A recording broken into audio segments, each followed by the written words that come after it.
Mutual fund और ETF दोनों में से किस में ज्यादा पैसा बनेगा? आखिर ये म्यूचुअल फंड और ईटीएफ होता क्या है? ज्यादातर लोग बोल रहे हैं कि ईटीएफ सबसे बेस्ट है, लेकिन ये पूरी सच्चाई नहीं है। आज मैं आपको बताऊंगा कि कौन सा वाला आपके लिए बेस्ट होगा और कौन सा नहीं। हर एक के कुछ फायदे हैं तो कुछ नुकसान। तो चलिए सारों को समझते हैं एक एक करके और बताते हैं आपके लिए सबसे बेस्ट क्या होगा। सबसे पहले ये समझते हैं कि म्यूचुअल फंड और ईटीएफ होता क्या है। म्यूचुअल फंड निवेश करने का एक ऐसा तरीका है जिसमें आप अपना पैसा किसी एक्सपर्ट को दे देते हैं। ये एक्सपर्ट, जिन्हें हम फंड मैनेजर्स कहते हैं, आपके पैसे को अलग अलग शेयरों, ब्रांड्स और अन्य जगहों पर निवेश करते हैं। अगर देखा जाए तो म्यूचुअल फंड उन लोगों के लिए बेस्ट ऑप्शन है जो खुद से शेयर की उलझनों में नहीं पड़ना चाहते। मान लीजिए आप अपने पैसे को बढ़ाना चाहते हैं, लेकिन आपको ये नहीं पता कि कौन से शेयर खरीदने चाहिए या कब बेचना चाहिए। ऐसे में आप म्यूचुअल फंड का विकल्प चुन सकते हैं, जहां आपका पैसा किसी अनुभवी फंड मैनेजर को सौंप दिया जाता है।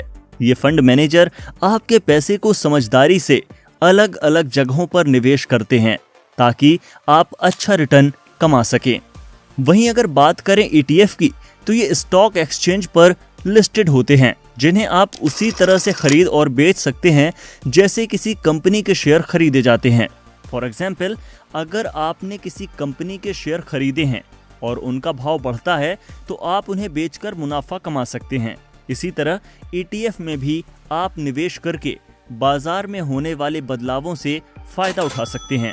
ईटीएफ की एक खास बात यह है, इसमें निवेश करने की लागत म्यूचुअल फंड के मुकाबले कम होती है, यानी आपको कम पैसे खर्च करके भी बाजार में निवेश करने का मौका मिलता है।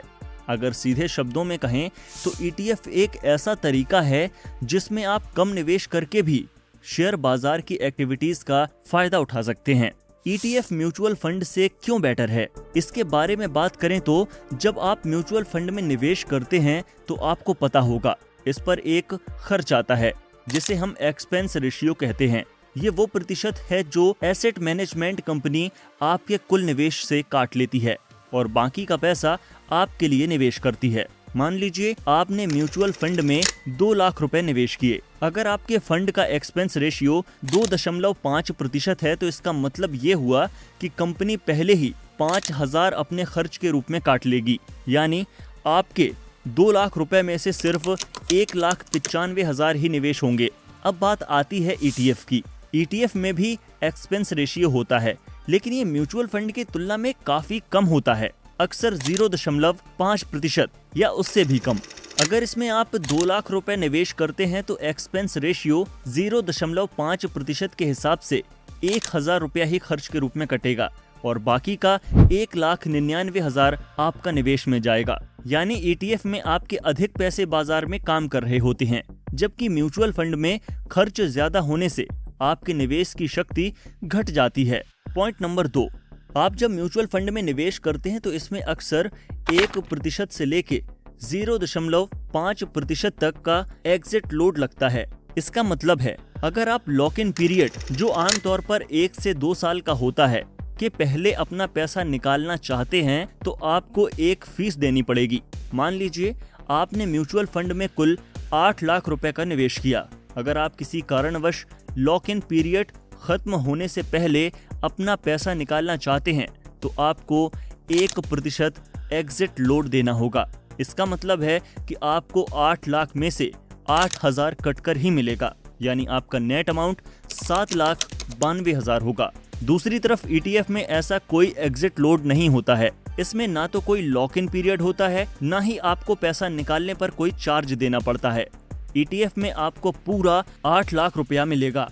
इन्वेस्टमेंट की बात करें तो अगर आपके पास 50,000 रुपए हैं और आप म्यूचुअल फंड में एक मुश्त निवेश करना चाहते हैं तो आप पूरे 50,000 रुपए एक ही बार में उस फंड में डाल सकते हैं।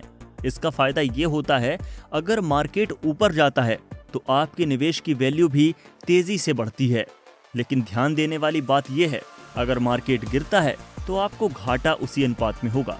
वहीं अगर आप म्यूचुअल फंड में एसआईपी के माध्यम से हर महीने फिक्स्ड अमाउंट जैसे 1,000 रुपए या 5,000 रुपए म्यूचुअल फंड में निवेश करते हैं, चाहे मार्केट ऊपर हो या नीचे। इससे आपको रुपए की औसत लागत रुपी कॉस्ट एवरेजिंग का फायदा मिलता है, यानी जब मार्केट नीचे होता है तो आप ज्यादा यूनिट्स खरीद पाते हैं और जब मार्केट ऊपर होता है तो कम यूनिट्स खरीदते हैं। ये लंबी अवधि में आपके औसत निवेश लागत को कम करता है। वहीं ETF में आपको एक मुश्त पैसा निवेश करना होता है। जब आप ETF खरीदते हैं तो आपको उस समय की कीमत पर जितने यूनिट्स खरीदने हैं उतना पैसा देना होता है। ETF का फायदा ये है कि ये स्टॉक मार्केट की तरह ट्रेड होता है और आप उसे किसी भी समय खरीद या बेच सकते हैं। इसके अलावा इसमें SIP के माध्यम से छोटे छोटे किश्तों में भी निवेश करने की सुविधा अवेलेबल है। नेक्स्ट, म्यूचुअल फंड्स में अगर आप अपने यूनिट्स बेचना चाहते हैं तो आपको उस दिन के अंत में तय किए गए NAV नेट एसेट वैल्यू के आधार पर ही बेचने का मौका मिलता है। एग्जाम्पल के लिए, अगर आपने सुबह 11 बजे यूनिट्स बेचने का सोचा तो भी आपकी यूनिट्स का मूल्य उस दिन के अंत में निर्धारित NAV पर होगा। वहीं दूसरी ओर ETF में आप अपनी यूनिट्स को दिन के किसी भी समय बेच सकते हैं। अगर स्टॉक को आप दोपहर 1 बजे बेचते हैं तो आपको तुरंत ही उस समय के बाजार मूल्य के हिसाब से पैसा मिल जाता है, बिना पूरे दिन का इंतजार किए। जबकि म्यूचुअल फंड में ऐसा नहीं होता है। ETF में निवेश करने का एक बड़ा फायदा ये भी है कि इसमें आपको पूरी ट्रांसपेरेंसी मिलती है। आप किसी भी दिन ये देख सकते हैं कि फंड में कौन कौन सी कंपनियां शामिल हैं। इसका मतलब है कि आप रोजाना अपने पोर्टफोलियो की रिपोर्ट देख सकते हैं और अपने निवेश पर नजर रख सकते हैं। जबकि म्यूचुअल फंड्स में फंड की होल्डिंग्स की जानकारी महीने में एक बार या तिमाही में अपडेट की जाती है। इसका मतलब है आपको ये जानने के लिए इंतजार करना पड़ता है कि आपका पैसा किन कंपनियों में लगाया गया है। ये देरी आपको निर्णय लेने में थोड़ी मुश्किल पैदा कर सकती है, खासकर अगर तब बाजार में अचानक कोई बड़ा बदलाव हो जाए। ऐसे में अगर आप निवेश पर लगातार नजर रखना चाहते हैं और किसी भी समय अपनी रणनीति बदलना चाहते हैं तो इसके लिए ETF एक बेहतर विकल्प है। रिस्क और रिटर्न की बात की जाए तो म्यूचुअल फंड्स और ETF दोनों ही निवेश के अच्छे ऑप्शन हैं, लेकिन इनके काम करने का तरीका अलग अलग होता है। म्यूचुअल फंड में फंड मैनेजर की स्ट्रेटेजी और निवेश के फैसले पर रिटर्न निर्भर करता है। फंड मैनेजर को मार्केट की स्थिति को ध्यान में रखकर निवेश करना होता है, जिससे रिटर्न की संभावना बढ़ जाती है, लेकिन इसमें जोखिम भी उतना ही ज्यादा रहता है। ETF में रिटर्न पूरी तरह से उस इंडेक्स पर निर्भर करता है। अगर इंडेक्स अच्छा प्रदर्शन करता है तो आपका ETF भी अच्छा करेगा, लेकिन अगर बाजार गिरता है तो आपका निवेश भी प्रभावित होगा। इसलिए ETF में निवेश करते समय आपको मार्केट ट्रेंड्स पर पैनी नजर रखनी होती है। फाइनली अब बात करते हैं किसके लिए कौन सा विकल्प सही है। अगर आप एक नियमित निवेशक हैं और बाजार की गतिविधियों पर ध्यान नहीं दे सकते तो म्यूचुअल फंड आपके लिए बेहतर ऑप्शन हो सकता है। म्यूचुअल फंड में फंड मैनेजर की नॉलेज का लाभ मिलता है, जो आपके पैसे को सही जगह निवेश करता है। अगर आप बाजार को समझते हैं और खुद से ट्रेडिंग करना पसंद करते हैं तो ETF आपके लिए सही विकल्प हो सकता है। इसमें आपको कम लागत पर बाजार के उतार चढ़ाव का लाभ उठाने का मौका मिलता है और आप दिन भर में अपनी सुविधा के अनुसार खरीद बिक्री कर सकते हैं।